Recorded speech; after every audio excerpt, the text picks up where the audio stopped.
The screaming started at 2:47 a.m. Luna Thorne woke to liquid fire eating through her skin, her husband standing over her with an empty pot, his mistress watching from the doorway with a smile. Her 7-month pregnant belly contracted as third-degree burns consumed her back, her arms, her hands that tried to shield her baby. 12 hours earlier, Luna had been happy. Not comfortable, never comfortable, but happy in the way people are when they've learned to find joy in surviving. At 7 months pregnant, her body ached in 17 different places she could name. Her feet swelled so badly her only shoes were dollar store flip-flops held together with duct tape. The apartment's heating had been shut off for 3 weeks because Kieran said they couldn't afford the $240 bill, even though Luna worked 60-hour weeks as a nurse's aide at Mercy General Hospital. She checked their joint bank account on her phone during her lunch break, $847.32. Her paycheck had been deposited yesterday, $1,840 for 2 weeks of backbreaking work. Where had the other $1,000 gone? Luna didn't ask. She'd learned not to ask. The baby kicked against her ribs as she walked the 4 miles home from the hospital. The bus cost $2.75 each way, and that was $5.50 they didn't have. Her lower back screamed with each step. A woman at the bus stop offered her a seat on the bench, took one look at Luna's exhausted face and swollen belly, and pressed a $20 bill into her hand. "Please," the woman whispered. "Take the bus. You shouldn't be walking." Luna cried the whole ride home. $20. She could buy eggs, bread, the prenatal vitamins her doctor said were critical. Maybe a small chicken to make soup that would last 3 days. The apartment smelled like expensive perfume when she opened the door. Chanel No. 5. Luna recognized it because one of the wealthy patients at the hospital wore it. The bottle cost $180. Their rent was $1,200, due in 6 days, and they had $847 in the bank. Kieran. She set down her canvas bag, its strap torn and re-sewn 4 times. He emerged from their bedroom, buttoning a shirt she'd never seen before. Expensive. Tailored. Behind him, Luna caught a glimpse of someone moving, heard the rustle of silk. "You're home early." His voice was flat, annoyed. "It's 7:30. My shift ended at 7. "Right." He grabbed his keys. "I'm going out. We need to talk about money. The rent is due and—" "Figure it out, Luna. You're the one who insisted on keeping this baby." He gestured at her stomach like it was a tumor, something unwanted and grotesque. The bedroom door opened fully. A woman stepped out, younger than Luna by at least 5 years, wearing a dress that cost more than Luna made in a month. Her hair was salon perfect, her nails freshly manicured in crimson, her skin glowing with products Luna had only seen in magazines. "Oh." The woman's voice dripped with false surprise. "You must be the wife." Luna's hands instinctively covered her belly. Protective. "Who are you?" "Astrid. Astrid Cross." She smiled, walking to Kieran's side and linking her arm through his with the casual ownership of someone who'd done it 1,000 times. "Kieran and I worked together at the consulting firm." Kieran didn't work at a consulting firm. He'd been unemployed for 8 months. He told Luna he was doing freelance graphic design, that the clients were slow to pay, that she needed to be patient. "Kieran." Luna's voice cracked. "We'll talk later." He steered Astrid toward the door. "I'll be back late. Don't wait up." They left Luna standing in the apartment that smelled like another woman's perfume, in the home she paid for with her aching body and swollen feet, carrying a baby her husband called a mistake. She found the credit card statement in the trash that night while taking out the garbage. Kieran Vale. $8,472.63 charged in the last 30 days. Restaurants, Michelin-starred steakhouses, $400 dinners for 2. Hotels, the Ritz-Carlton, the Peninsula, boutique hotels downtown, $600 per night. Jewelry, Cartier, $2,800 for a bracelet. Lingerie, Agent Provocateur, $640. Flowers, weekly deliveries to an address Luna didn't recognize, $150 each time. He'd opened the card in her name. Used her social security number. Her credit score, the one thing she protected carefully, the only financial safety net she had, was being destroyed while she walked 4 miles to save $5.50.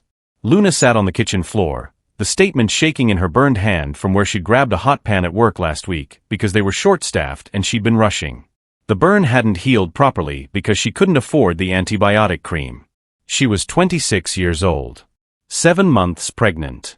Married to a man who was bankrupting her to fund an affair with a woman who wore her perfume in their bedroom. The baby kicked. Strong. Insistent. Alive. "I know," Luna whispered, pressing her hand to her stomach. "I know, sweetheart. Mama's got you."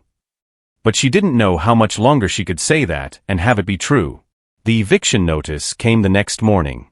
Slipped under the door while Luna was making coffee with grounds she'd used twice already because new ones cost $12.99. Final notice, $3,600 owed. 3 months of unpaid rent. Vacate within 7 days or face legal action. 3 months. Kieran had been taking her paychecks, depositing them in their joint account, and then transferring the money to pay for his affair while telling the landlord they'd pay next week. Luna had never missed a rent payment in her life. Now she was being evicted. She called the hospital. "I need extra shifts. Anything available." "Luna, you're 7 months pregnant," her supervisor said gently. "You're already working 60 hours. Your doctor. Please. I need the money." A pause. "Double shift tonight. Overnight. 15 hours. Time and a half after 12 hours. I'll take it." She worked until her feet bled inside her dollar store shoes. Until the baby stopped kicking because even in the womb, exhaustion was contagious. Until she counted down the minutes, $18.40 per hour, $27.60 after midnight, every minute was 46 cents, every hour kept them housed for another day. Kieran came home at 4 a.m. Luna was already there, having finished her shift at 3 a.m., too tired to cry, sitting at their kitchen table with the eviction notice. "We're being evicted," she said quietly. He didn't even look at her. "Then I guess you should have worked harder." "I work 60-hour weeks. I just worked 15 hours straight. I'm 7 months pregnant, Kieran. Nobody forced you to keep it." The words hung in the air like poison. Luna felt something inside her chest crack, something she hadn't known could still break. "I found the credit card statement," she whispered. $8,000. On my credit. For her. Kieran finally looked at her. His eyes were empty, cold, reptilian. "You went through my trash?" "It's my name on the card. My credit score." "Your credit score?" He laughed, and it was the cruelest sound Luna had ever heard. "You think you have a future that needs a credit score? Look at you, Luna. You're pathetic. You're poor. You're nobody." "Astrid," he said her name like a prayer. "Astrid is somebody. Her family has money. Real money. She's getting me out of this shit life. I gave you everything. You gave me nothing." He stood, towering over her. "You're nothing. That baby is nothing. And in a week, when we're evicted, you'll finally understand that." He went to their bedroom, the one that smelled like Astrid's perfume, and locked the door. Luna sat at the kitchen table as the sun rose over their crumbling apartment building. She had $847.32 in the bank. She owed $3,600 in rent. Her credit was ruined. Her husband hated her. Her body was failing. Her baby was due in 8 weeks, and she had nowhere to go. But she had one thing left: she could survive one more day. That night, she heard them talking. The bedroom door wasn't fully closed. Luna had come home from another double shift at 1 a.m., her feet swollen to twice their normal size, her back spasming with contractions the doctor said were just Braxton Hicks but felt like her body was tearing apart. Kieran's voice, low and intimate, "Soon, baby. I promise." Astrid's voice, sharp and demanding, "You said you'd handle it." "She's still here. Every day she's here is another day we can't be together properly." I know. Your lawyer said if she dies, you get everything. The life insurance, the apartment, even her hospital pension." Luna's blood turned to ice. "It has to look like an accident," Kieran said. "The stairs, maybe. She's clumsy, pregnant, exhausted. People will believe it. Make it soon. I'm tired of waiting. I'm tired of sharing you with that pregnant cow. They laughed together. Soft, intimate, planning her murder like they were planning a vacation. Luna stood frozen in the hallway, one hand on her belly, feeling her daughter kick against her palm. The baby girl she'd seen on the ultrasound. The baby girl she'd named Sage in her heart. The baby girl her husband was planning to kill along with her mother. She had 7 days until eviction. Maybe less until death. The clock on the wall read 2:47 a.m. That's when she heard footsteps behind her. That's when the screaming started. What do you think happens when Luna discovers the truth about who she really is? Drop your prediction. The oil was already boiling when Luna turned around. Kieran moved fast. Faster than she'd ever seen him move. The pot tilted. 3 quarts of cooking oil, heated to 375 degrees, splashed across her back in a wave of liquid fire. Luna's scream tore through the apartment. Through the building. Through the night. Her skin bubbled. Blistered. Peeled away in sheets.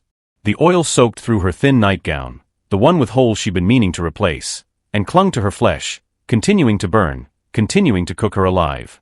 She fell. Hands and knees. The baby. Protect the baby. Another splash. This one caught her arms. Her hands. The skin turned white, then red, then black at the edges. The smell of burning meat filled the apartment, her own body cooking. Please, Luna couldn't form words. Only sounds. Animal sounds. Pain beyond language. Astrid stepped closer, her phone out, recording. Make sure you get her face. We need proof she attacked you first. Kieran grabbed Luna's hair, yanking her head back. Her scalp screamed. You should have left when I told you to. You should have gotten rid of that thing inside you. He shoved her face first into the floor. Her pregnant belly hit the hardwood. Something inside cramped, twisted, seized. The baby, Luna gasped. Blood. She felt blood between her legs. Warm and wet and wrong. There is no baby, Kieran said. He pressed his foot against her burned back. Luna's scream went silent. Too much pain, her voice shattered. There's just you, dying on this floor like the worthless trash you are. Astrid crouched beside Luna's face. Her crimson nails gleamed. Her perfume mixed with the smell of burning flesh. He's mine now. He was always mine. You were just keeping him warm. She spat on Luna's face. Then they left. Door slamming. Locks clicking. Their laughter echoing down the hallway. Luna lay on the kitchen floor, third-degree burns covering 40% of her body, bleeding from where her baby might be dying, and the only thought that cut through the agony was, they planned this. They wanted me to die here. The apartment was silent except for Luna's shallow breathing. She couldn't move. Every shift sent fresh waves of fire across her ruined skin. Her back was destroyed. She could feel it without seeing it, feel where the oil had eaten down to muscle, maybe bone. Her arms were useless. The hands that had held patience and soothed the dying now blackened claws she couldn't close. The baby wasn't kicking. Sage, Luna whispered. Her voice was shredded from screaming. Sage, please. Please move. Nothing. The blood pooled beneath her, soaking through her nightgown. Not a lot. Not enough to be a full miscarriage. But enough to mean something was wrong. Enough to mean her daughter was in danger. Luna's phone was on the counter. 8 feet away. Might as well have been 8 miles. She started crawling. Each movement was torture. Her burned hands couldn't grip. She pushed with her elbows, dragged her pregnant body across the floor, leaving streaks of blood and fluid and charred skin behind her. 2 feet. Rest. Breathe. Another foot.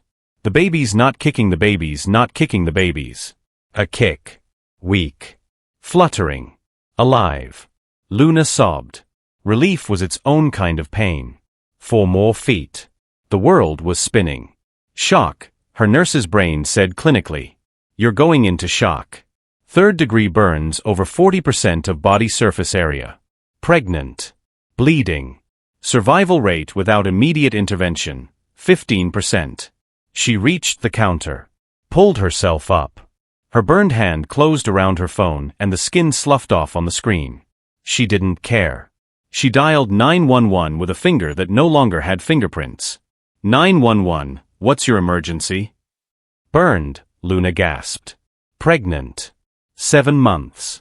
He burned me. Hot oil. Please. Ma'am, stay on the line. What's your address? Luna gave it. Her vision was darkening at the edges. Ambulance is 3 minutes out. Ma'am, can you tell me who did this? My husband. Kieran Vale. And his mistress. Astrid Cross. The room tilted. Luna's legs gave out. She slid down the cabinet, phone clattering beside her. They tried to kill me. Ma'am? Ma'am, stay with me. But Luna was sinking. Down into darkness. Into pain so complete it became silence. Her last conscious thought was of Sage, of her daughter, of whether she'd live long enough to hold her. The paramedics broke down the door at 3:04 a.m. Mercy General Hospital, the same hospital where Luna had worked 60-hour weeks for $18.40 an hour, admitted her at 3:31 a.m. The ER doctor, Dr. Reeves, recognized her immediately. Oh God. Luna? Luna. She couldn't respond. Couldn't open her eyes. Pain was the only reality now. Get me a burn unit. Now. And OB, this patient is pregnant. Dr. Reeves was running, the gurney rattling beneath Luna's destroyed body. 3rd-degree burns, 40% body coverage, possible placental abruption, she's in shock. The baby's heartbeat on the monitor, thready, weak, distressed. Luna's heartbeat, erratic, failing, giving up. They cut away her nightgown in the trauma bay. The nurses gasped. One turned away. Luna's back was a landscape of horror, skin gone, muscle exposed, oil still glistening in the raw meat of her flesh. BP dropping. 80/40. Fetal heart rate decelerating. We're losing the baby. Hang 4 units. Get me the burn surgeon and an OB, 5 minutes ago. Luna heard it all from far away, from the bottom of an ocean made of fire. She heard them say she might die. She heard them say her baby might die. She heard Dr. Reeves, who'd always been kind to her, who'd given her an extra break when her feet swelled, say, "Who the fuck does this to a pregnant woman?" The answer was simple, her husband. The man who'd promised to love her. The man who'd called their daughter nothing. The man who was, right now, probably celebrating with Astrid. Somewhere in the darkness, Luna felt something she hadn't felt before. Not just pain. Not just fear. Something colder. Harder. Rage. Luna woke up 3 days later in the ICU. Her back was bandaged. Her arms were wrapped. Her hands were in sterile dressings that looked like white boxing gloves. And 4 pumped fluids and antibiotics into her veins. Monitors beeped around her like a choir of mechanical angels. Her first word, Sage. The nurse, Bianca, her name tag read, had tears in her eyes. Your baby's alive. Heartbeats strong. The doctors gave you medication to stop the labor. You're still pregnant, honey. She's still fighting. Luna closed her eyes. Thank you. The police want to talk to you. When you're ready. Now. I'm ready now. Detective Nash arrived within the hour.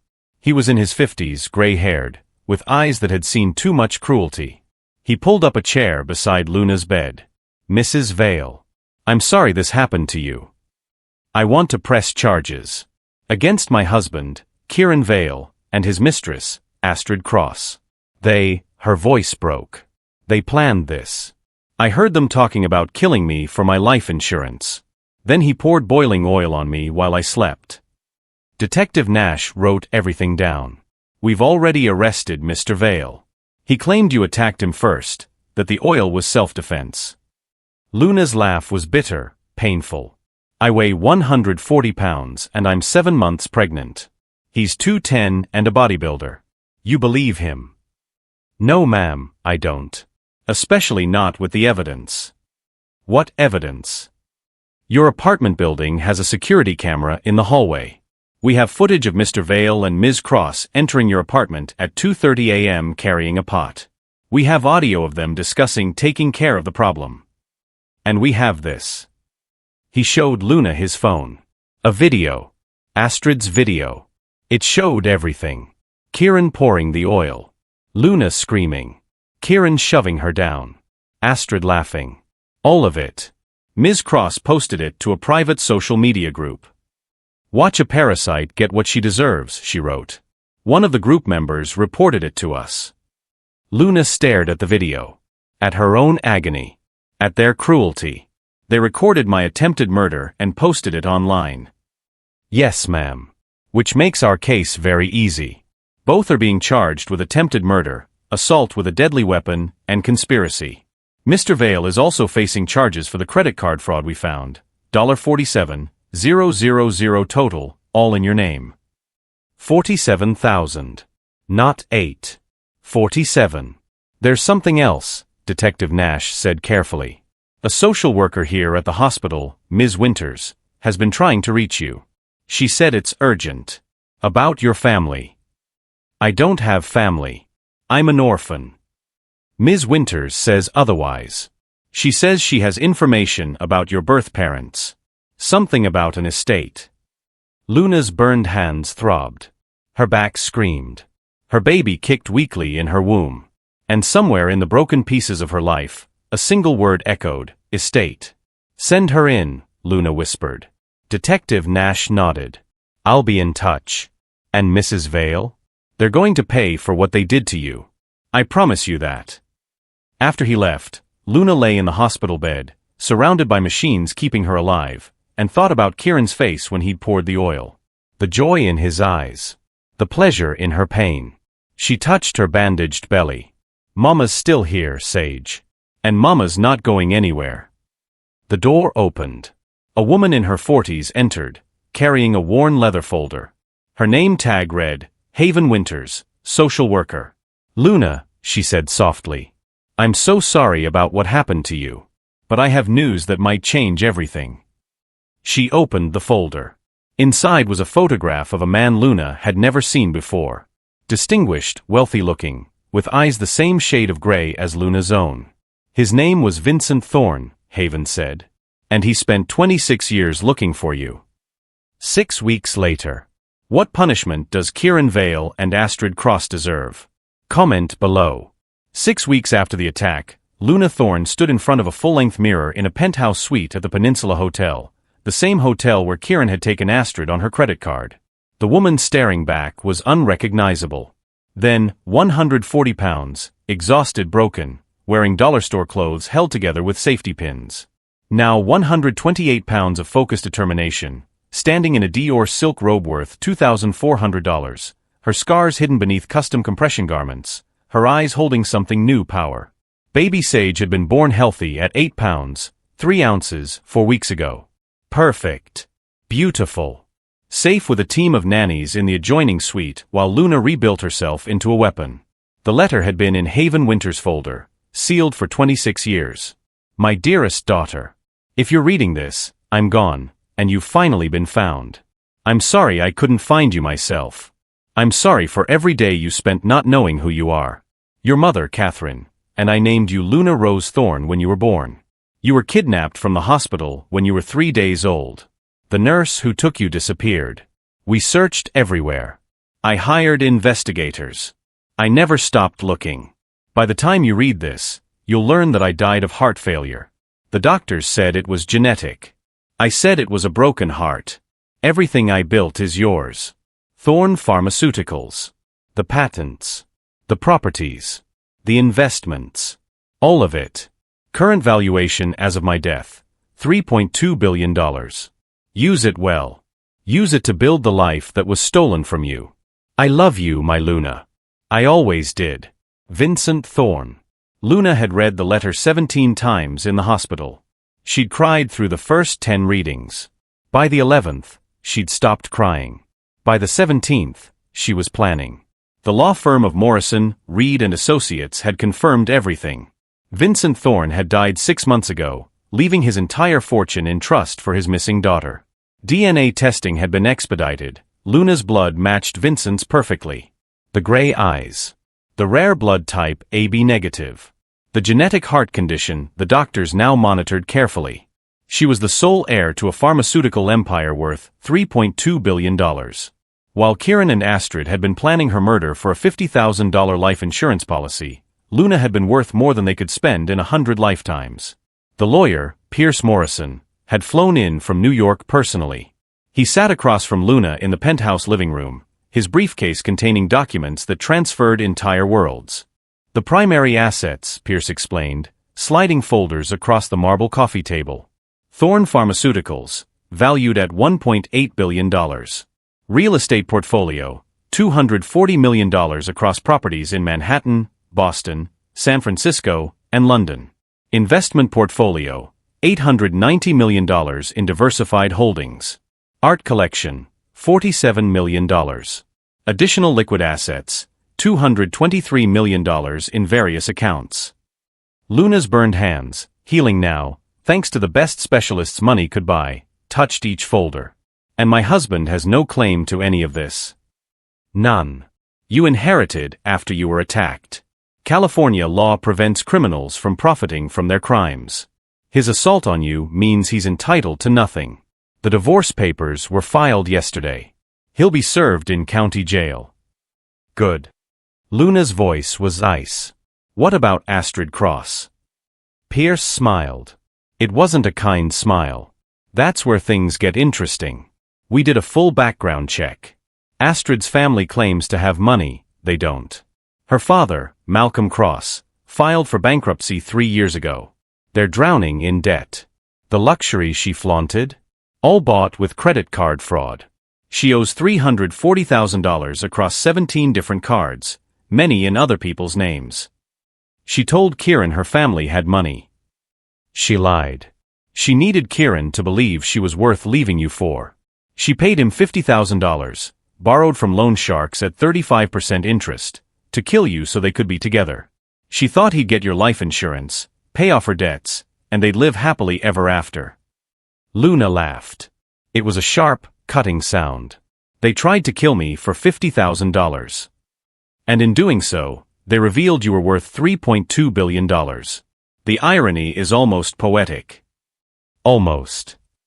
Luna stood, walking to the floor-to-ceiling windows overlooking the city. Somewhere down there, Kieran sat in a jail cell. Somewhere down there, Astrid was free on $500,000 bail her father had somehow scraped together. I want to destroy them, Pierce. Completely. Legally. Publicly. I want everyone who ever knew them to know what they did. Then we'll need more than just the criminal case. We'll need a plan. Luna turned back, and Pierce saw something in her eyes that made him grateful she was his client and not his enemy.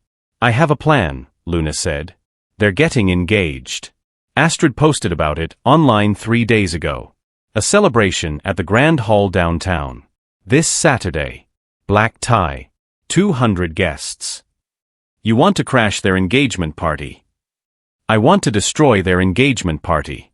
And I want everything. Federal agents, prosecutors, media, there to watch. Pierce leaned back. Tell me what you need. Luna's days became a carefully orchestrated symphony of preparation. Dr. Reeves supervised her recovery personally. The burns had required 6 surgeries, skin grafts harvested from her thighs and buttocks, then carefully applied to her back and arms. The scars would never fully disappear, but with the right treatments, laser therapy at $12,000 per session, specialized compression garments at $800 each, prescription scar creams at $240 per tube, they'd fade to silver lines instead of angry red welts. Her hands had healed better than expected. Full mobility restored. The fingerprints were gone on 2 fingers, but she could grip, hold, function. She could hold Sage. Physical therapy, 3 hours daily. Her body had lost muscle during the recovery. Now she rebuilt it with personal trainers who cost $500 per session. Not for vanity, for strength. For presence. For walking into that engagement party and commanding every eye in the room. Pierce Morrison's team worked around the clock. Private investigators compiled everything. Kieran's financial crimes, $47,000 in credit card fraud under Luna's name, $89,000 embezzled from her paychecks over 3 years, $15,000 stolen from her mother's estate after she died when Luna was 19. Astrid's fraud, 17 credit cards, $340,000 in debt, for additional victims whose identities she'd stolen, a restraining order from an ex-boyfriend she'd threatened to kill. The $50,000 payment, traced through 3 different accounts, landing in Kieran's possession 2 days before the attack. Text messages recovered. Make it look like an accident. Boiling water, maybe oil. Something kitchen-related. Criminal attorney Wade Sterling joined the team. Former federal prosecutor, now defense attorney for hire at $1,200 per hour. His job, ensure the criminal case was airtight, coordinate with Detective Nash, guarantee both defendants got maximum sentences. Civil attorney Quinn Lancaster, $950 per hour, specialized in victim compensation. Her job, sue Kieran and Astrid for everything. Every cent they'd ever earn. Every asset they'd ever own. Lifetime garnishment of wages. Financial destruction that would follow them to their graves. Luna spent 1 hour each day in therapy with Dr. Iris Chun, trauma specialist at $400 per session. Not to heal. Healing would take years, but to process. To separate the grief from the rage. To ensure the rage remained cold, focused, surgical. You're not doing this for closure, Dr. Chun said during one session. You're doing this for justice. I'm doing this for revenge, Luna corrected. Let's not pretend it's noble. Revenge and justice can be the same thing. Especially when the system agrees with you. Luna practiced her confrontation speech in the mirror. Practiced her tone, calm, controlled, devastating. Practiced not screaming. Not crying. Not showing them anything but absolute certainty that they had destroyed the wrong woman. She visited Sage's nursery every evening. Held her daughter. Sang lullabies. Promised her, Mama's going to make sure you grow up in a world where people face consequences. Where monsters don't win. Where your mother isn't someone who got destroyed, she's someone who destroyed back. Sage would coo, her tiny hand gripping Luna's scarred finger, and Luna would remember why she was doing this. Not just for herself. For every woman who'd been abused and couldn't fight back. For every person who'd been called nothing by someone who was supposed to love them. The night before the engagement party, Luna stood in her walk-in closet, larger than her entire old apartment, and selected her armor. The dress, Valentino custom-made, midnight blue silk that cost $18,000. It covered her scars while showcasing her recovered figure. Elegant. Powerful. Impossible to ignore.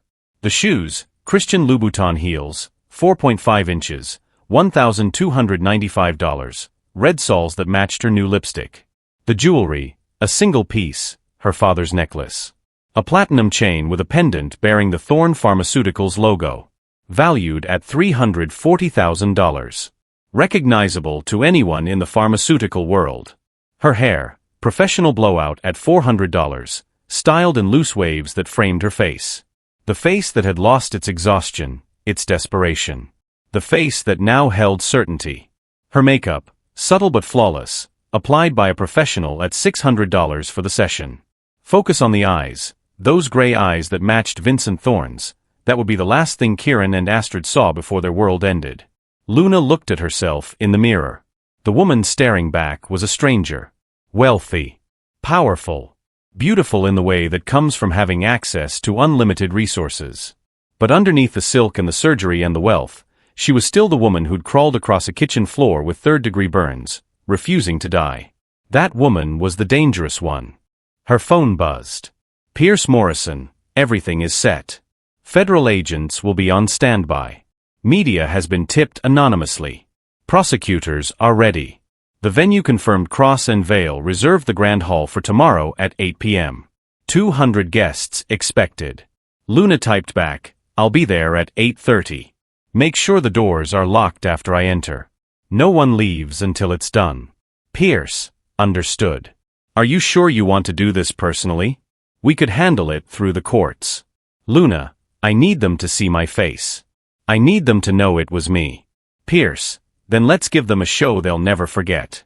Luna Thorne stood in her penthouse suite, her daughter sleeping peacefully in the next room, her team of lawyers and investigators ready, her evidence compiled into a presentation that would destroy 2 lives in under 30 minutes. In 3 days, Kieran and Astrid would celebrate their engagement at the Grand Hall, a venue that cost $50,000 to rent for an evening. A venue that was owned by a subsidiary of Thorne Pharmaceuticals. A venue that Luna now owned.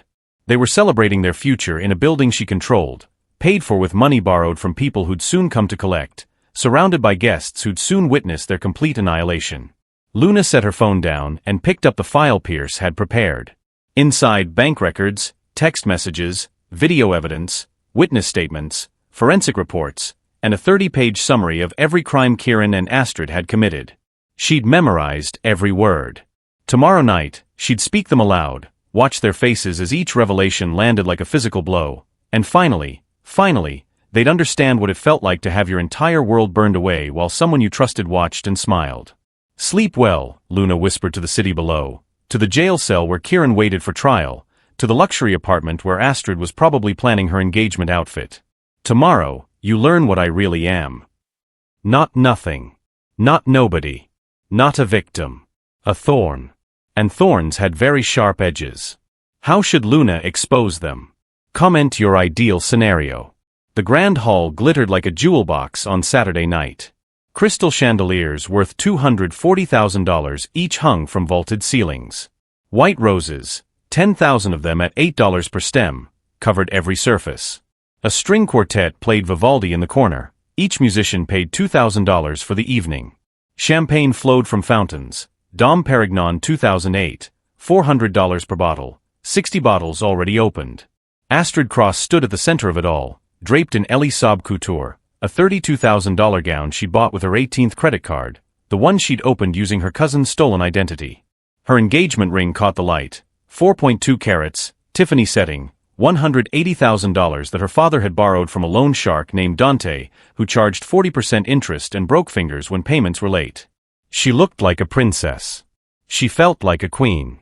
"Can you believe this is our life now?" Astrid whispered to Kieran, her manicured hand, $300 gel nails with Swarovski crystals, resting on his arm. Kieran Vale wore Tom Ford, head to toe. $8,000 tuxedo. $1,200 shoes. $15,000 Rolex he'd bought yesterday with money borrowed from Astrid's increasingly desperate father. He'd been released on bail 3 weeks ago, $750,000 his lawyer had somehow negotiated down from $2 million. The trial was set for 4 months away. His lawyer said they had a good chance.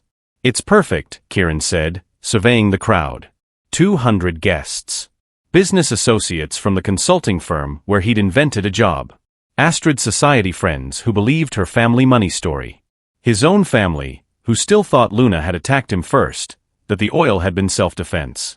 To us, Astrid raised her champagne flute. To finally being together. To her being gone. They clinked glasses. Around them, guests applauded. Kieran's mother approached, dabbing her eyes. "I'm so proud of you, son. After everything that horrible woman put you through. It's over now, Mom." Kieran hugged her. "She can't hurt me anymore." Across the room, Astrid's father Malcolm stood in the corner, sweating despite the air conditioning. His phone kept buzzing. Text messages from Dante, payment due Tuesday. $340,000 plus interest. Don't make me come find you. Malcolm drained his 4th whiskey. His daughter was getting engaged to a man awaiting trial for attempted murder, in a venue they couldn't afford, wearing clothes bought with fraudulent credit, celebrating a future built on lies and borrowed money. But she was happy. Wasn't that what mattered? The party planner, paid $25,000 for tonight, approached Astrid. "The videographer is ready for your speech. Whenever you'd like." "Now." Astrid beamed. "I want to do it now." She climbed the small stage where the quartet had been playing. A microphone waited. Behind her, a massive screen descended from the ceiling, meant to show a slideshow of romantic photos Astrid had spent $4,000 having professionally edited. "Everyone." Astrid's voice rang through the hall. "Thank you so much for being here tonight. Kieran and I are so grateful." The main doors burst open. Every head turned. Luna Thorne entered the grand hall like a force of nature. Her Valentino gown whispered against marble floors. Her Louboutin heels clicked with precise, measured steps. The platinum thorn necklace caught every light in the room, throwing diamonds of reflection across stunned faces. But it wasn't the clothes that made the crowd gasp. It was her presence. 6 weeks ago, she'd been a broken thing crawling across a kitchen floor. Now she moved like a woman who owned the ground beneath her feet, because in this building, she literally did. Behind her, Pierce Morrison in a $12,000 Brioni suit, carrying a leather briefcase. Wade Sterling, the federal prosecutor turned defense attorney, his face grim and professional. Quinn Lancaster, civil attorney, her tablet already recording. 2 bodyguards, former Secret Service, 6 feet 4 inches each, 240 pounds of muscle in black suits. And behind them, staying near the doors, Detective Nash and 4 other plainclothes officers. The quartet stopped playing. Champagne glasses froze halfway to lips. 200 people stared. Astrid's face went white. The microphone slipped from her hand, feedback screeching through the hall. Kieran stood paralyzed, his champagne flute shattering on the marble floor. Luna walked forward. Slow. Deliberate. Her gray eyes, Vincent Thorne's eyes, locked on Kieran's face. "Hello, Kieran," she said, her voice carrying through the silent hall without needing amplification. "Hello, Astrid. Congratulations on your engagement." She smiled. It was the most terrifying smile Kieran had ever seen. "I'm sorry I'm late," Luna continued, still walking, closing the distance. "I was busy finalizing some paperwork. You understand how it is, when you inherit $3.2 billion, there's a lot of documentation." Whispers exploded through the crowd. 3.2 billion. The number rippled through the room like an earthquake. Astrid found her voice. You can't be here. This is a private event." "Private." Luna stopped 10 feet from the stage. "This is the Grand Hall. Owned by Thorne Entertainment Properties, a subsidiary of Thorne Pharmaceuticals." She touched her necklace. "My company. My building. So actually, Astrid, you're the ones who can't be here." She turned to address the crowd. "For those who don't know me, and why would you, I was nobody 6 weeks ago, my name is Luna Rose Thorne, daughter of Vincent Thorne, founder of Thorne Pharmaceuticals. Some of you might have worked with him. Some of you might have invested in his company. All of you are standing in a building he built." Pierce Morrison stepped forward, opening his briefcase on a nearby table. "Ms. Thorne, we're ready when you are." Luna nodded. She looked back at Kieran. "You told me I was nothing. You told me I was pathetic. You told me that baby growing inside me was nothing." Her voice didn't shake, didn't rise. Every word was surgical. "You poured boiling oil on me while I slept. You pressed your foot into my burned back. You left me to die on our kitchen floor." She paused. "You tried to kill me for a $50,000 life insurance policy." Gasps. Hands over mouths. Phones coming out. "That's a lie." Kieran shouted. "She attacked me. I defended myself." "Did I?" Luna tilted her head. "Shall we watch?" Pierce pressed a button on his tablet. The screen behind Astrid, the one meant for romantic photos, flickered to life. Security footage appeared. Timestamp, 2:47 a.m., 6 weeks ago. The crowd watched in horror as Kieran poured oil on his sleeping pregnant wife. Watched her scream. Watched her fall. Watched him shove her face into the floor. Watched Astrid record it on her phone, laughing. Someone in the crowd vomited. Several people started crying. Kieran's mother made a sound like an animal in pain. The video ended. Silence. "That was from the hallway security camera," Luna said calmly. "This next one is from Astrid's own phone. She posted it to a private social media group called Karma for Parasites. 12 members. All of them have been interviewed by police." The second video played. Closer angle. Clearer audio. Astrid's voice. "Watch a parasite get what she deserves." More vomiting. People backing away from Kieran and Astrid like they carried plague. "Stop it." Astrid screamed. "Turn it off." "Why?" Luna's voice cut through the chaos. "You filmed it. You posted it. You wanted people to see. Now they are." Pierce handed Luna a document. She held it up. "This is a bank record." Astrid Cross to Kieran Vale. $50,000 transferred 2 days before the attack. The memo line says, "For the problem." Investigators traced it through 3 different accounts. The original source?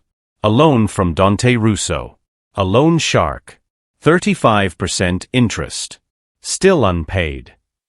She turned to Malcolm Cross, who looked like he wanted to disappear. Your daughter borrowed $50,000 from a criminal to pay my husband to murder me. How's that for family values? Malcolm's legs gave out. He collapsed into a chair. Luna walked to the stage, climbing the steps. Astrid backed away. You wore Chanel No. 5 in my apartment, Luna said. In my bedroom. In the home I paid for. You spit on my face while I was dying. You called me a parasite. She was inches from Astrid now, close enough to see the panic in her eyes. But here's what you didn't know. Luna's voice dropped to a whisper that somehow carried through the entire hall. While you were planning my murder for $50,000, I was worth $3.2 billion. While you were stealing identities to buy designer clothes, I owned the companies that made them. While you were pretending to be somebody, I actually was somebody. She stepped back, addressing the room. Astrid Cross has 17 fraudulent credit cards. Total debt, $340,000. For victims whose identities she stole. One restraining order from an ex-boyfriend she threatened to kill when he tried to leave her. Pierce projected documents on the screen. Each credit card. Each stolen identity. Each victim's statement. The crowd was murmuring now. Phones everywhere, recording, posting, sharing. As for Kieran, Luna looked at her husband. Ex-husband, the divorce papers had been finalized yesterday. He didn't just try to kill me. He stole from me for 3 years. $47,000 in credit card fraud under my name. $89,000 embezzled from my paychecks. $15,000 stolen from my dead mother's estate. More documents. Bank statements. Forged signatures. Transfer records. Kieran tried to run. The bodyguards blocked the stage exits. He was trapped. The best part. Luna smiled. This venue costs $50,000 to rent. You borrowed that money too. From Dante Russo. Didn't you, Malcolm? Malcolm was crying now. I just wanted her to be happy. Well, she's about to be very unhappy. Luna turned to Detective Nash, who was moving through the crowd with his officers. Detective? I believe you have some people to talk to. Nash pulled out handcuffs. Kieran Vale, Astrid Cross. Wait. Astrid's voice was shrill, desperate. This is illegal. You can't arrest us at our own engagement party. Luna leaned close to the microphone.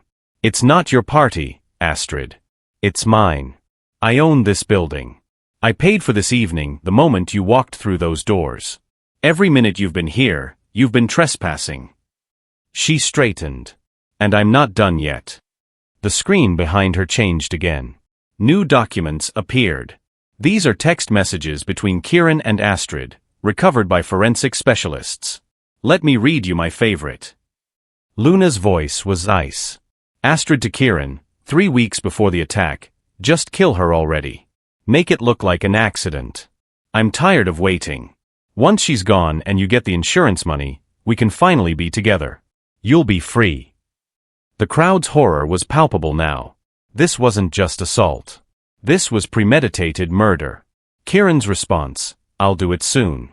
I promise. She's nothing. No one will miss her. Luna looked at Kieran. Tears were streaming down his face now. You were wrong. Someone missed me. My father spent 26 years looking for me. And now I'm here. Still alive. Still standing. Worth more money than you could spend in 10 lifetimes. She turned to the crowd one last time. These two tried to kill me for $50,000. They failed. And now, they're going to spend the rest of their lives paying for it. Detective Nash stepped forward. Kieran Vale, you're under arrest for attempted murder, conspiracy to commit murder, assault with a deadly weapon, credit card fraud, identity theft, and financial elder abuse. The handcuffs clicked onto Kieran's wrists. He was sobbing now, his expensive tuxedo soaked with sweat and tears. Astrid Cross, Nash continued, moving toward her. You're under arrest for conspiracy to commit murder, solicitation of murder, credit card fraud, identity theft. No. No. Astrid tried to run. The bodyguards caught her. She screamed, kicked, fought like a wild animal. This isn't fair. She's supposed to be dead. She's supposed to be nothing. Luna watched, expressionless, as they handcuffed Astrid too. "Ma'am," one of the officers said to Luna, "we'll need you to come to the station to give a formal statement." Of course. Luna looked at Pierce. "My attorneys will accompany me." As the police led Kieran and Astrid toward the doors, Luna called out one last time, "Oh, Kieran? One more thing." He stopped, turned. His face was destroyed. Broken. "That baby you called nothing?" Luna smiled. "Her name is Sage. She's beautiful. Perfect. And she'll grow up knowing her mother destroyed the monsters who tried to hurt her. Sleep well in prison." The doors closed behind them. The grand hall erupted in chaos, phones calling lawyers, reporters, friends. The party was over. Luna stood on the stage, surrounded by roses that cost more than most people made in a month, in a building she owned, having just destroyed the two people who tried to erase her from existence. Pierce approached. "The media is gathering outside. Federal prosecutors want to meet. This is going to be the trial of the decade." "Good," Luna said. "I want everyone to see what happens when you underestimate the wrong person." She looked at the crowd, at Kieran's sobbing mother, at Malcolm Cross being questioned by police about his loan shark connections, at the 200 guests who'd come to celebrate love and witness justice instead. "Ladies and gentlemen," Luna said into the microphone one last time, "thank you for attending. The bar is still open. It's all paid for. Enjoy the champagne. Enjoy the roses. And remember, cruelty always comes due." She walked off the stage, her legal team surrounding her, her bodyguards clearing a path. Behind her, the screen still displayed the evidence. The texts. The bank records. The videos. All of it. The party that was supposed to celebrate Kieran and Astrid's future had become the public execution of their past. And Luna Thorne, the woman they'd called nothing, had orchestrated every second. 3 months later. Is this exposure enough, or should it go further? Vote below. The trial of Kieran Vale and Astrid Cross became a media sensation. Court TV broadcast every minute. Social media exploded with hashtags. Hashtag Justice for Luna. Hashtag Burning Betrayal. Hashtag Nothing to Everything. Luna's story went viral. 100 million views in the first week. Survivors of domestic violence shared their stories. Prosecutors from other states called with additional charges. Luna sat in the front row of the courtroom every single day, wearing a different designer outfit each time, her daughter Sage with trusted nannies in a private room nearby. She never missed a session. Never looked away. Her presence was a constant reminder, "I survived. You failed." The prosecution, led by federal attorney Dakota Reed, built their case with surgical precision. "Ladies and gentlemen of the jury," Dakota began, standing before the presentation screen. "This is not a case about a marriage gone wrong. This is a case about premeditated attempted murder, motivated by greed, executed with cruelty, and celebrated with depravity." Dakota displayed bank records on the massive courtroom screen. Astrid Cross borrowed $50,000 from Dante Russo, a known loan shark with connections to organized crime, on March 3rd. The interest rate, 35% compounding monthly. She told Mr. Russo she needed it for a business investment. The record showed Astrid's signature, Dante's company stamp, terms written in brutal clarity. 5 days later, March 8th, this $50,000 was transferred to Kieran Vale's personal account. The memo line, written by Ms. Cross herself, for solving the problem permanently. Audible gasps from the jury. The judge had to call for order. Text messages recovered from both defendants' phones, deleted but retrieved through forensic analysis, show the following conversation. Dakota read from the transcript. "Astrid, did you get the money?" Kieran, "Yes. $50K. This is really happening." Astrid, "It has to. She's in the way. Once she's gone, you get her life insurance. What, $50K more? Plus whatever she's saved. We can start over." Kieran, "When?" Astrid, "Soon. This week. Make it look like an accident. Kitchen fire, maybe. Or boiling water. Something domestic." Kieran, "What if she survives?" Astrid, "She won't. And if she does, she'll be too damaged to fight back. Either way, we win. The jury looked physically ill. 2 jurors were crying. But they didn't stop there, Dakota continued. Over the next week, they refined their plan. They researched burn injuries. They calculated survival rates. They chose boiling oil specifically because it adheres to skin, continues burning, causes maximum damage. More text messages appeared. Kieran, oil sticks better than water. Read it online. Astrid, perfect. Do it while she's sleeping. She won't be able to defend herself. Kieran, what about the baby? Astrid, what about it? It's not even born yet. No one will care. One juror stood up and left the courtroom. The judge called a recess. When court resumed, Dakota played the security footage again. The jury had to watch Kieran pour oil on his pregnant wife. Had to watch Luna scream. Had to watch Astrid record it. After this attack, Dakota said, while Mrs. Vale, now Ms. Thorne, lay in the ICU with third-degree burns covering 40% of her body, while doctors fought to save her and her baby, the defendants did this. Social media posts appeared on screen. Astrid's Instagram, posted 6 hours after the attack, new beginnings. Sometimes you have to remove toxic people from your life. #FreshStart #LivingMyBestLife. The photo showed Astrid and Kieran at an expensive restaurant, champagne in hand, smiling. Kieran's Facebook posted the next day, finally free from drama. Moving forward with someone who actually appreciates me. The courtroom erupted. The judge's gavel cracked like thunder. They celebrated, Dakota said quietly. While Luna Thorne fought for her life and her daughter's life, they celebrated. But Luna wasn't their only victim, Dakota continued. Astrid Cross has destroyed multiple lives.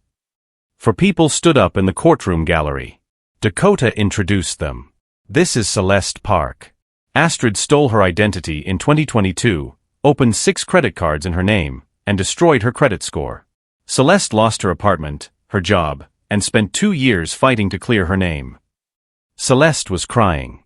I almost killed myself. I thought I'd never recover. This is Blake Morrison. Astrid dated him for 8 months, then when he tried to end the relationship, she filed a false police report claiming he assaulted her. He spent 3 days in jail. Lost his teaching job. The charges were dropped when security footage proved he was nowhere near her at the time. Blake's voice shook. She ruined my career. My reputation. Everything. This is Haven Reed, no relation to myself. Astrid befriended her, gained access to her banking information, and embezzled $47,000 over 6 months. And this is Troy Lancaster. Astrid convinced him to co-sign a loan for $80,000, then disappeared. He's been paying it off for 3 years. 4 more victims. 4 more lives destroyed by Astrid Cross. Wade Sterling, Luna's criminal attorney, presented the next section. Kieran Vale's abuse of Luna began long before the oil attack. Financial records show he systematically embezzled her paychecks for 3 years. Here's how it worked. A chart appeared showing Luna's salary versus what reached their joint account. Luna earned $18.40 per hour, approximately $38,000 annually. Over 3 years, she earned $114,000. Of that, only $25,000 reached their joint account. The remaining $89,000 went directly to Kieran's private account, an account Luna didn't know existed. Medical records appeared next. Luna visited Mercy General's emergency room 17 times in 3 years. Injuries documented: broken fingers, bruised ribs, sprained wrist, concussion, burns, all explained away as accidents. Doctors noted their suspicions, but Luna always denied abuse. Luna sat in the courtroom, watching her history laid bare. She didn't cry. She'd done her crying. Text messages show Kieran threatening Luna repeatedly. Here's one from 6 months before the attack: if you tell anyone about the money, I'll make sure you regret it. You're nothing without me. No one will believe you. And this one from 4 months before: that baby is ruining everything. If you won't get rid of it, maybe I will. The jury looked at Kieran with pure hatred. He sat at the defense table, head down, silent. On the 3rd day of trial, Kieran's lawyer put him on the stand. It was a catastrophic mistake. Under cross-examination, Dakota Reed destroyed him. Mr. Vale, you testified that you were defending yourself when you poured boiling oil on your wife. Is that correct? Yes. Your wife was asleep at the time, correct? I thought she was awake. The security footage shows her eyes closed, shows her lying on her side. How does a sleeping pregnant woman threaten you? She was going to leave me. Take everything. Everything? You mean the $847 in your joint account? The account you've been draining for 3 years. Kieran's face reddened. She was going to ruin my life. So you tried to end hers? I didn't mean, it wasn't supposed to, he broke. Completely. Tears streaming. I loved Astrid. I had to get rid of Luna. Astrid said she wouldn't be with me unless Luna was gone. His lawyer tried to object, tried to stop him, but Kieran kept talking. Astrid gave me the money. She planned it. She said we'd be rich, we'd be together, we'd be happy. But Luna survived. She wasn't supposed to survive. The courtroom exploded. The judge called for order, but Kieran was still screaming. It's not fair. She was supposed to be nobody. How was I supposed to know she was worth billions? She never told me. Order. The judge's gavel cracked repeatedly. Mr. Vale, sit down. But Kieran had turned on Astrid now, pointing at her from the witness stand. This is her fault. She wanted Luna dead. She paid me. I was just doing what she asked. Astrid stood up, screaming back. You were supposed to make it look like an accident. You failed. You ruined everything. I tried. She wouldn't die. She's supposed to be weak. Both defense attorneys were shouting now, trying to control their clients, but it was too late. The jury had heard everything. The confession. The blame shifting. The complete lack of remorse. The verdict came back in 47 minutes. The fastest deliberation in the county's history. Judge Vera Blackwood read each charge. Kieran Vale. Count 1, attempted murder in the first degree, guilty. Sentencing, 25 years to life. Kieran collapsed in his chair. Count 2, conspiracy to commit murder, guilty. Sentencing, 20 to 25 years, to run consecutively. His mother wailed from the gallery. Count 3, assault with a deadly weapon, guilty. 15 years, consecutive. Count 4, credit card fraud, 47 counts, guilty. 10 to 15 years, concurrent. Count 5, identity theft, guilty. 5 to 10 years, concurrent. Count 6, financial elder abuse, guilty. 10 years, consecutive. Count 7, domestic violence, multiple counts, guilty. 5 years, concurrent. Judge Blackwood looked at Kieran over her glasses. Mr. Vale, you will serve a minimum of 70 years in state prison. No possibility of parole for 50 years. You will be 79 years old before you're eligible for release.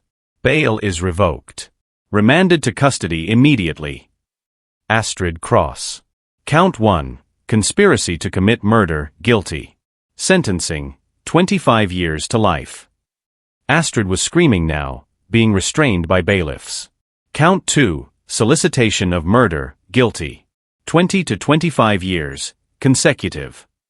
Count 3, credit card fraud, 89 counts across multiple victims, guilty. 15 to 20 years, consecutive. Count 4, identity theft, 17 counts, guilty. 10 to 15 years, consecutive. Count 5, extortion, guilty. 10 years, consecutive. Count 6, wire fraud, guilty. 10 years, concurrent. Ms. Cross, you will serve a minimum of 80 years in state prison. No possibility of parole for 55 years. Additionally, you are ordered to pay restitution to all victims totaling $847,000. Your assets are seized. Bail is revoked. Remanded to custody immediately. Astrid collapsed, screaming. This isn't real. This isn't happening. She was nothing. The bailiffs dragged her from the courtroom, still screaming.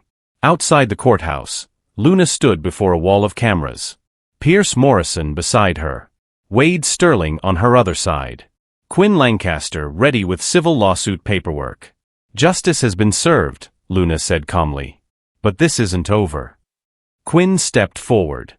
We're filing civil suits against both defendants for $500 million in damages. Pain and suffering, emotional distress, attempted murder of an unborn child, and punitive damages. Every cent they earn for the rest of their lives will go to Luna Thorne and her daughter. Additionally, Pierce added, we're filing suits against Malcolm Cross for knowingly financing a murder plot, and against Dante Russo for loan sharking and conspiracy. Both are facing criminal charges. A reporter called out, Ms. Thorne, how does it feel to go from having nothing to having $3.2 billion? Luna smiled. I never had nothing. I had myself. I had my daughter. I had the will to survive. The money just proved what I always knew. I was worth something. They were wrong. What will you do now? I'm starting the Luna and Sage Foundation. We'll provide legal assistance, medical care, and financial support to domestic violence survivors. Every person who thinks they're trapped, who thinks they're nothing, I want them to know they can fight back. They can survive. They can win. She touched her thorn necklace. My father spent 26 years looking for me. He never stopped believing I was alive. Now I'm going to honor his memory by helping others find their own strength. What about Kieran and Astrid? Luna's expression hardened. They'll spend the next 5 decades in prison, knowing the woman they called nothing destroyed them completely. That's justice. That's karma. That's what they deserve. She turned to leave, then paused. Oh, and one more thing. The Grand Hall, where they tried to celebrate their engagement on my property. I'm converting it into a women's shelter. Every woman who stays there will know she's sleeping in a building where justice was served. Where monsters learned what happens when they underestimate the wrong person. The cameras flashed. The reporters shouted questions. But Luna was done. She climbed into her Tesla Model S, $140,000, midnight blue, and drove away. Behind her, Kieran and Astrid were loaded into separate prison transport vehicles, both wearing orange jumpsuits, both handcuffed, both screaming that it wasn't fair. Luna didn't look back. She had a daughter to raise. A foundation to build. A life to live. The monsters were caged. The victim was victorious. And somewhere, Vincent Thorne was finally at peace, knowing his daughter had survived and thrived and destroyed everyone who tried to destroy her. Does the punishment fit the crime? What would you add? Kieran Vale learned what real pain felt like on his 127th day in Northgate Maximum Security Prison. The attack came during lunch. 3 inmates, men whose wives had suffered domestic violence, cornered him near the steam tables. The first punch shattered his jaw. The second collapsed his lung. By the time guards arrived, Kieran had lost 4 teeth and couldn't feel his legs. The prison doctor's report was clinical: severe spinal trauma. Partial paralysis. Permanent disability likely. Kieran spent 6 months in the prison medical ward, handcuffed to a bed that reeked of disinfectant and despair. His cellmate, a man serving life for murdering his pregnant girlfriend, made sure Kieran never slept more than 2 hours at a time. You tried to kill a pregnant woman, the man whispered every night. You don't get peace here. Kieran's appeals were denied. All 3 of them. His public defender barely looked at his case. His family stopped visiting after his mother saw the news footage of what he'd done. The security video played on loop across every major network for weeks. In year 2, Kieran was transferred to general population in a wheelchair. The other inmates called him Oil Man. They made sure he understood what it meant to be helpless. Astrid Cross fared worse. Women's Correctional Facility didn't forgive women who hurt other women. Especially pregnant women. Especially for money. Her first cellmate was serving 15 years for vehicular manslaughter.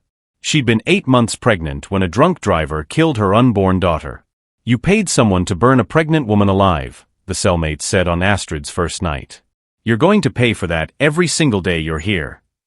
Astrid lasted 3 weeks before requesting solitary confinement. The warden denied it. You wanted attention, she said. Now you have it. The video of Astrid laughing while Luna burned, the one she'd posted herself to Instagram, circulated through the prison population within days. Inmates found creative ways to remind her of it. Boiling water accidentally splashed on her in the showers. Hot coffee spilled on her arms in the cafeteria. Kitchen duty assignments that left her with burns on her hands. Her father, Malcolm Cross, died of a heart attack 6 months into her sentence. His financial empire destroyed, his reputation obliterated, his precious daughter a convicted felon. Astrid wasn't allowed to attend the funeral. Dante Russo, her ex-husband, took a plea deal and testified against her in exchange for 8 years instead of 20. His testimony revealed everything: how Astrid had obsessed over Kieran for 2 years, how she'd convinced Dante to loan Kieran the $50,000 with the explicit instruction to eliminate the obstacle, how she'd planned to collect on Kieran's inheritance once Luna was dead. She said pregnant women were easy targets, Dante testified. She said no one would suspect a thing. The jury deliberated for 47 minutes. Astrid's final appeal was denied in year 3. She would be eligible for parole in 2080, when she was 97 years old. She spent her days in a 6-by-8-foot cell, staring at concrete walls, remembering the taste of Dom Perignon and the feeling of Chanel silk against her skin. Both luxuries she would never experience again. Luna Rose Thorne stood on the balcony of her penthouse suite, watching the sunrise paint Manhattan in shades of gold and rose. Her daughter, Sage Elena Thorne, giggled in her arms. 1 year old. Healthy. Perfect. Brown eyes that sparkled with mischief and a laugh that made Luna's heart feel too big for her chest. "Look, baby," Luna whispered, pointing to the city below. "That's your kingdom." The penthouse had cost $18.4 million, pocket change from her pharmaceutical empire. Floor-to-ceiling windows overlooked Central Park. 12 rooms. A nursery painted in soft lavender with a mural of stars. A library with first editions worth $340,000. A kitchen she actually used, because cooking no longer meant exhaustion and fear, it meant joy and creation. Her scars had faded to silver lines across her back and arms. She didn't hide them anymore. They were proof she'd survived. Proof she'd fought back. Proof she'd won. The Thorne Foundation for Domestic Violence Survivors had opened 6 months ago in the former Grand Hall. The building she'd almost died thinking of as unattainable luxury was now a sanctuary for women escaping abuse. 42 beds. Free legal services. Job training programs. Child care. Medical care. Everything Luna had needed and never received. The first resident was a woman named Celeste, one of Kieran's earlier victims. She arrived with nothing but bruises and terror. She left 8 months later with a nursing degree, an apartment, and hope. "You gave me my life back," Celeste had whispered at her graduation. Luna smiled. "No. You took it back. I just opened the door." The Foundation's annual gala was tonight. Luna had chosen a Valentino gown in deep emerald, $22,000 of silk and defiance. Her Louboutins were crimson. Her grandmother's thorn necklace glittered at her throat. She looked like power. She looked like money. She looked like victory. But the best part, the part that made her smile every time she caught her reflection, was that she looked like herself. Not the broken girl who'd bled on a kitchen floor. Not the victim who'd believed she deserved cruelty. Luna Rose Thorne, pharmaceutical heiress, mother, survivor, warrior. She'd invited Detective Nash to the gala as a guest of honor. He'd been the one to preserve the security footage. The one who'd documented everything. The one who'd made sure justice wasn't just served, it was absolute. "You made the difference," Luna had told him at the trial. "No, ma'am," he'd replied. "You did. You survived. That's the hardest part." Pierce Morrison, her attorney and now close friend, knocked on her door at 6 p.m. "Ready to celebrate?" he asked, offering his arm. Luna adjusted Sage on her hip. The baby wore a tiny dress that matched her mother's gown, custom-made by the same designer. "I've been ready for this my whole life," Luna said. They descended to the lobby where her car waited, a Mercedes S-Class, bulletproof glass, driver named Marcus who'd worked for her father decades ago. As they pulled into traffic, Luna's phone buzzed. A text from the prison notification system. Inmate Kieran Vale, ID 847293, remains incarcerated. Status: medical ward. Parole eligibility: 2074. Another buzz. Inmate Astrid Cross, ID 891047, remains incarcerated. Status: General population. Parole eligibility: 2080. Luna deleted both messages without reading them twice. They didn't deserve even a second of her thoughts. That night, as Luna stood at the podium before 300 guests, donors, survivors, advocates, journalists, she told her story. Not all of it. Just enough. 2 years ago, I was dying on a kitchen floor, she said. Her voice was steady. Strong. I was 7 months pregnant. I had $847 in my bank account. I believed I was nothing. The room was silent. Tonight, I stand before you as proof that survival is the first act of defiance. That truth is the weapon that never misses. That cruelty always comes due. She paused, looking at the faces in the crowd. Some were crying. Others were nodding. Those who tried to destroy me are gone. Erased. Forgotten. But I'm still here. My daughter is still here. And because we're here, 42 other women are safe tonight. Warm. Federal hopeful. Applause erupted. Luna waited for it to quiet. This foundation exists because I learned something essential. The powerless are never truly powerless. We just haven't discovered our strength yet. She glanced at Sage, asleep in Marcus's arms near the back of the room. To everyone who believed I was nothing, thank you. Your cruelty made me unbreakable. Your betrayal made me unstoppable. Your evil made me exactly who I needed to become. She raised her glass. To survival. To truth. To justice. And to every woman who refuses to stay broken. The room stood as one. Luna Rose Thorne returned to her penthouse at midnight, exhausted and exhilarated. She tucked Sage into her crib, kissed her daughter's forehead, and stood at the window watching the city breathe.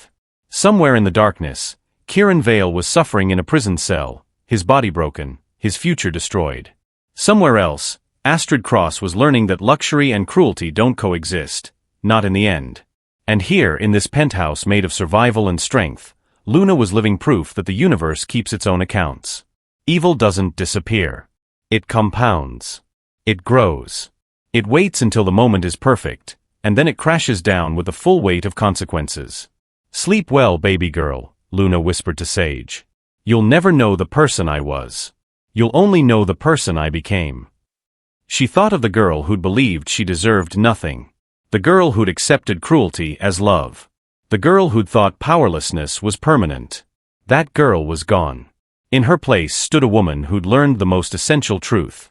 Those who destroy the vulnerable will be destroyed when the truth emerges. Cruelty always comes due. And justice, real justice, doesn't just punish the guilty. It rebuilds the innocent into something unstoppable. Luna smiled, turned from the window, and walked into her future. Unbroken. Unstoppable.